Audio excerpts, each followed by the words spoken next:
تقرب به الله متعال با محبت و دوستی ابوبکر و عمر رضی الله تعالی عنهما.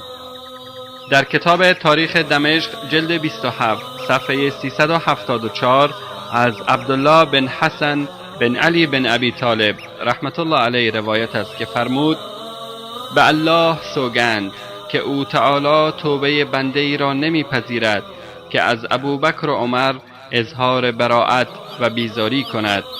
همیشه یاد آن دو بر قلب من خطور می کند. برایشان دعا می کنم و من با این کار خود به الله جل جلاله تقرب و نزدیکی می جویم. و در کتاب تاریخ دمشق جلد 27 صفحه 373 از ابی خالد احمر روایت است که فرمود: از عبدالله ابن حسن بن علی بن ابی طالب رحمت الله علیه در مورد ابوبکر و عمر رضی الله تعالی عنهما سوال کردم.